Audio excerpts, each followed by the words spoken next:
Morning everybody to this Drake webinar. We're going to be talking about the benefits of adding personality and behavioural profiling into your recruitment process.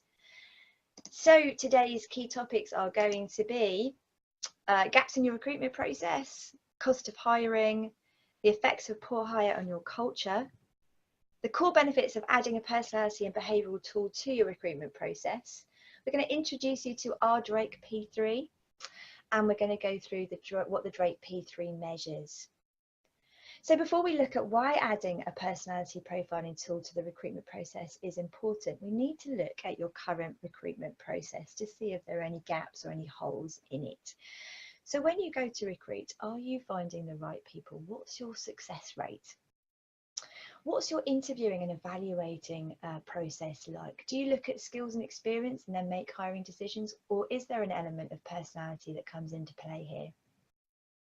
And when you're doing it, integrating and onboarding, how quickly are your employees accelerating? So just think about your current recruitment process at the moment. Think about those three different elements and maybe just become aware of whether there are gaps in your process and maybe things that need tweaking. So why is that important? It's really important to get your recruitment process right, because it is said that up to 70% of your operating costs are spent on talent management. So essentially your recruitment, your hiring, your onboarding, the salaries attributed to it, etc., etc. So the lion's share of your operating costs as an organisation goes on recruitment, onboarding, training, salaries, essentially your talent management. So it's vital that you analyse your spend in this area to make sure that you're getting a return on that investment. So with that in mind, do you actually measure the cost per hire? So every time you go to recruit, do you know how much that costs you? So Drake have developed this clever little calculator. We call it the cost of turnover calculator, and everybody has access to it. It's a free tool. If you head over to the Drake International website, the address is there, and find the cost of turnover calculator page. It's very, very straightforward. It asks you to input some information regarding your recruitment process and then calculates the cost of turnover for you. But for this webinar, we're going to pretend that we've already done that and we've plumbed in those figures, and we're going to now look at how much it will cost you to recruit somebody on a £36,000 salary. So one of those is going to cost you £12,000. One at 72,000 is going to cost you 17,000. Five at 36 is 61,000, and heaven forbid you need to recruit 5 at 72 all at one go. That will be almost 100,000. And obviously the more you recruit, the bigger the numbers get. So, you know, it's vitally important that you're making your recruitment process work incredibly hard and getting the best return out of it. So not only is it expensive, you know, financially, it can be incredibly costly on your culture if you make a poor hiring decision. So the greatest source of inefficiencies in the workplace is linked to poor working relations. So that's things like employee mistrust, conflict and misunderstandings. Scarily, 70% of managers' time is spent resolving unnecessary conflict, and on average employees spend 12 days a year off focus. Off focus, we mean by that is energy spent on gossiping, arguing, criticizing and moaning. Now if you're an organisation with 100 people, that equates to £275,000 worth of lost productivity. If you're an organisation that employs 1,000 employees, that's 2.75. So just think about fixing those issues in your recruitment process and then adding that lost productivity to your bottom line. So what do most people do when they go to recruit? So what they tend to do is they look at a CV and they say, has this person got the knowledge? Do they know how to do the job? Then they look at their skills and they say, well, have they done it before? And then they may take that person to interview and read through a CV, and then they're kind of forced to make a hiring decision. But really there's a very simple additional element to the process, and that is just looking at their behavioural traits. And this just gives you so much more information to go forward in the recruitment process. Do they have the knowledge? Yes. The skills? Yes. All vitally important. But do they have the behavioural traits? Are they the right fit? And if you look at those three things together, that's where you'll find your stars. So let's just break that down a little bit. So if you're just recruiting for skills and experience, you're looking at a CV and then you're doing an interview, and that tells you these things. So have they got the experience? Have they got the qualifications? Do they have the training? And then maybe in an interview you might glean a little bit more. But imagine just having a tool at this stage that adds so much more depth to the process. And that's where we advocate adding a personality and behavioural tool to the process, because if you add at this point, this is how much more information you get. So you will be able to, you know, you will not only by this stage you'll know their experience, their qualifications and their training, you'll have their CV, but you will also understand, you know, what their behavioural traits are. So are they conscientious? Do they work creatively? Are they the type of people that like a lot of challenges, that they like to work on a variety of tasks, or that are they quite focused and like to work on one thing at a time? And these things are massively important to look at in the hiring process. You know, are they detail orientated, or do they like to outsource the detail? Do they have high levels of extroversion, or are they more introverted? Massively important if you think about the environment that you're putting them in. Is it busy? Is it noisy? Is it loud? That might not work so well for an introvert. How do they handle pressure, and how do they work as part of a team?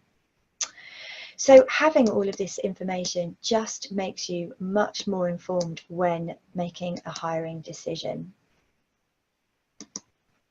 So let's just look at how we advocate that you go ahead with your recruitment. So the feedback loop is massively important. Often when people leave, companies are quite, there's the sense of urgency to just replace and just replace what we had. Actually, sometimes that's not really the right thing to do. You need to kind of take stock at this time and not rush into the recruitment process. So you need to be communicating with all parties. Everybody involved needs to be spoken to. So if it's HR that's dealing with the recruitment, HR need to be talking to the line manager and to the team. If it's the line manager that's recruiting, the line manager needs to be talking to the team. So everybody needs to be communicating with each other essentially. And what you need to be looking at is, what are the core competencies? What do we need? What are we looking for? So a really good thing to do at this point is to almost create a top performer. Now this works really well if you currently have somebody doing the job who is a top performer. Often when I speak to clients during the recruitment campaign, they'll say to me, God, if I could just have 5 of Bob in sales, that would be brilliant. Well, if you have a top performer, if you currently have a top performer, that's brilliant. You need to really sort of unpick what makes them a top performer. What are their core competencies? And if you don't currently have a top performer, it's vitally important through that feedback loop, through that communication piece, that you create what would be a top performer, what the core competencies are for this particular position and for your organisation.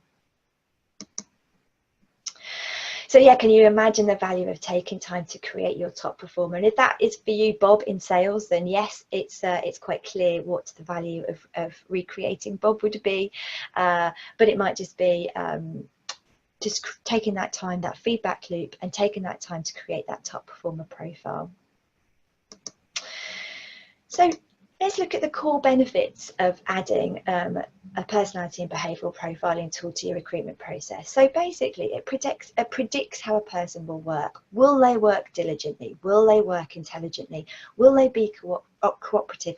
What's their style of work? What's their approach to it? Now that's really difficult to glean from a CV and from a bog standard interview.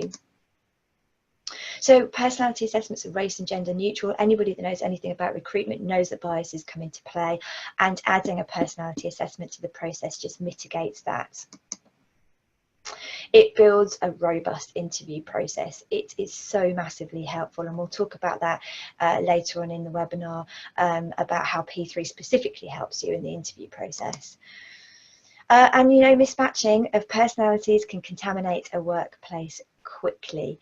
I think I read recently that LV, the insurance people, said that the average length of service of someone in the UK is 5 years. And when you look at culture, we all know culture is a delicate ecosystem. It's a bit like brewing beer or baking meringues.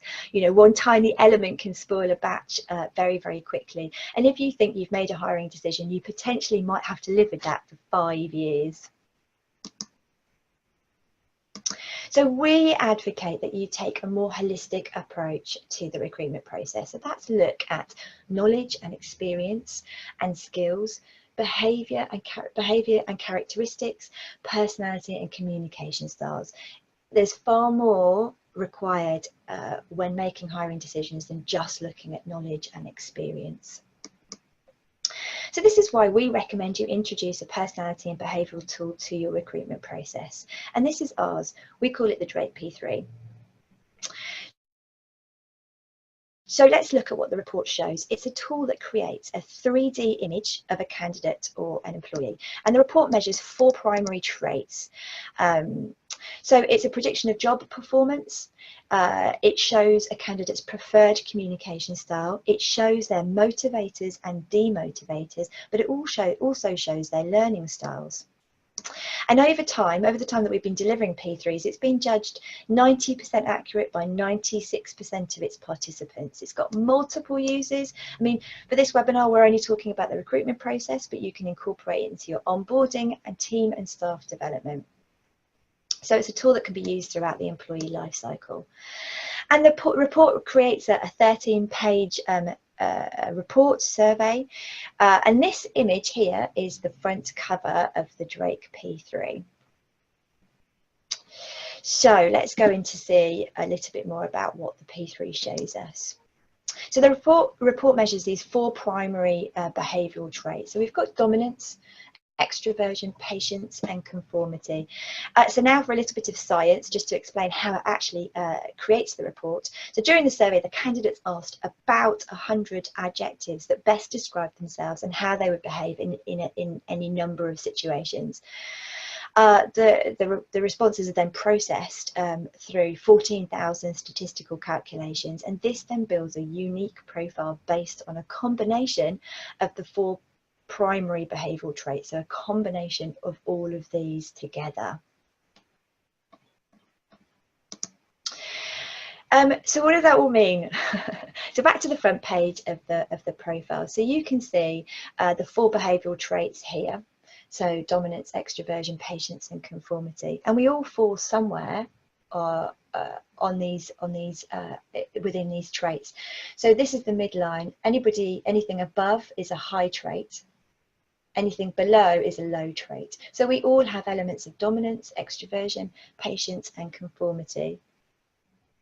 So let's look at those traits in a little bit more detail. So if it assesses that you have high levels of dominance, what does that look like for you?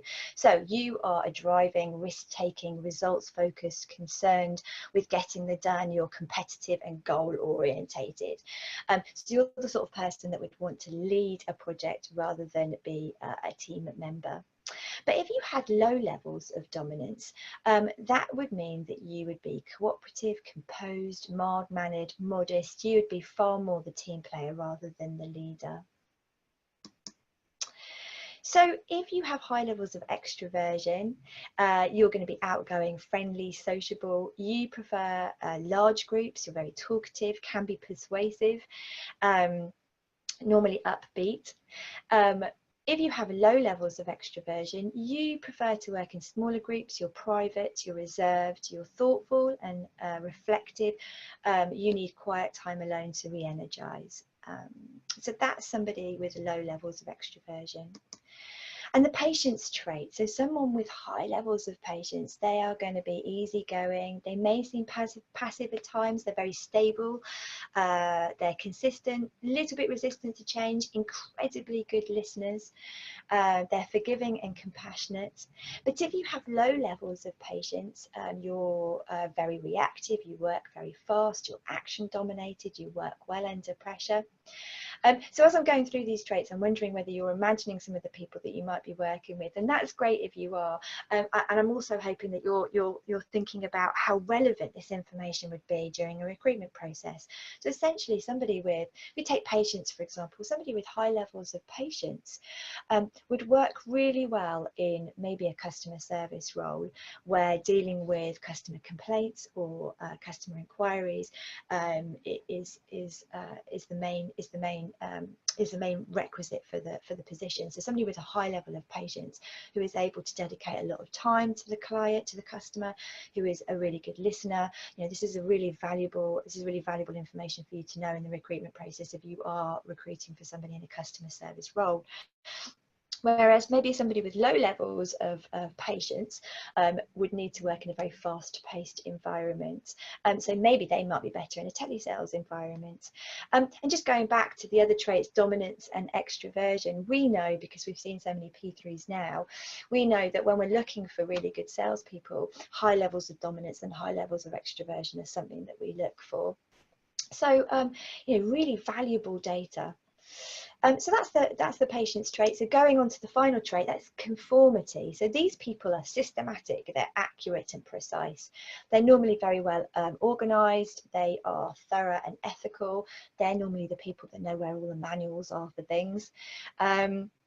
But if you're at low levels of conformity, you will be quite flexible. You think rules are there to be broken. You're good at reading between the lines. You require a lot of freedom. Rigidity and lots of rules would probably break you. So I suppose somebody, so maybe somebody in a creative industry, a web developer, maybe somebody in marketing, maybe even an entrepreneurial role, low levels of conformity are really useful for that. So P3 helps you to make informed hiring decisions. So let's just go back to the recruitment process again, now that we've looked at the different traits and the different measures that the P3 looks at. So in the recruitment process, when we're working with our clients, we've normally conducted a P3 profile on the team, on the individual members of the team. We have profiled the line manager, and we've created a top performer profile, as we mentioned before. We've broken Bob down, and we've looked at Bob's core competencies, and we've created a top performer profile. So if we look at the recruitment process, we've now got our candidates and we want to bring them to interview. So we do a candidate profile, a Drake P3 profile at this stage. And then what the system does, which is incredibly clever, is it takes all of those profiles and it matches them together and builds a report that is incredibly thorough, that tells us how those individuals will all work together. Which, as we all know, will hopefully allow us to make a successful hire. So the other amazing thing about Drake P3 is that it builds behavioural questions for you. Now, this is a really clever part to the system, because say, for example, when we've been building our top performer profile, we will have said to P3, right, okay, we're looking for, you know, certain levels of dominance and certain levels of extroversion, and it might just be that the candidates completed their profile and actually it's come out at slightly lower levels than we were looking for. So P3 recognizes this, and it says that the levels are slightly lower than you anticipated. Therefore, what you need to be doing in interview is asking these behavioural questions just to probe and get a little bit more information.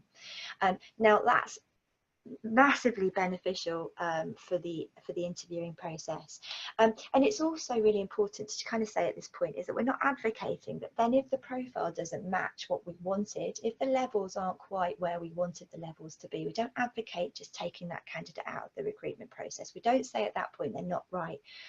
P3 actually says, you know, you don't need to take them out of the recruitment process. What we need to be doing is asking them these questions based on their specific traits and based on the top performer profile that you have created. Ask these questions at interview and ascertain a bit more information, which is absolutely beautiful. It's beautiful because a lot of organisations don't have experienced competency-based interviewers to hand. And this allows everybody to become an experienced competency-based interviewer, because the profile builds those behavioural questions for you. And this process, if it's done in this way, allows you to be reflective and prepare for interview. Now, this is also massively important, because what this does is it allows the hiring manager to come to interview armed with as much data as possible. So they're really well prepared. But also what happens is the candidate coming for interview also receives their profile. So they've had a bit of time to read their profile, understand their motivators, their demotivators, their drivers, their communication styles. They've had the report. So they're also able to prepare for the interview. So both people are bringing their best selves to interview. You know, on a final note as well, from an employer branding point of view, if you're the type of organisation that is perceived to invest in their recruitment process, this is the sort of thing that is going to stand out. It's going to set you apart from your competitors. So it's vitally important that you think about it from that point of view as well. So just to summarise, it all starts with a robust recruitment process. So recruit for skill, experience and personality to get the right fit. A poor hiring decision can stay with you for 5 years. Great feedback loops build a clear picture of what is needed. So creating winning teams is about understanding each other's personality traits, communication styles, motivators and demotivators. So with regards to this webinar, we're just talking about recruitment, but it's clear that the Drake P3 is adding the Drake P3 to your recruitment process is a way of gathering data, not just on your new hires, but on your current team and on your management, which can be used transformationally throughout the business, you know, in other areas like onboarding, conflict resolution, team building, communication workshops, so on and so forth.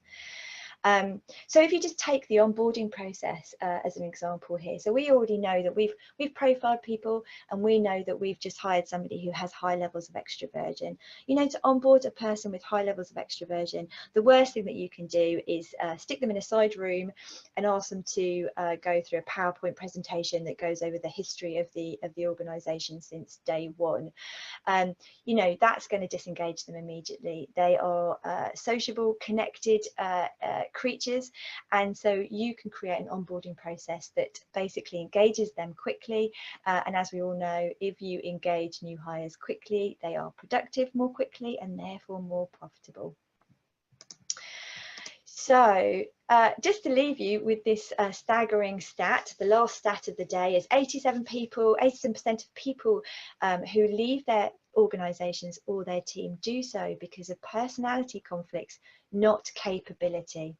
So if people are leaving because of personality conflicts, it stands to reason that personality should play a major part in how you make your hiring decisions, which is why the business case for adding personality and behavioural profiling tool to your recruitment process is very clear. So guys, thank you so much for listening to this webinar today about our wonderful Drake P3. Anybody that sat on this webinar is now entitled to take part in a complimentary P3. All you need to do is just ping me a request. Details are there, and I will get that over to you, and then you will have your profile to keep. Any questions about the Drake P3? Anybody want to ask me anything about how to incorporate it into your recruitment process and how it can benefit your organisation? Please don't hesitate to get in touch. Thank you again for your time.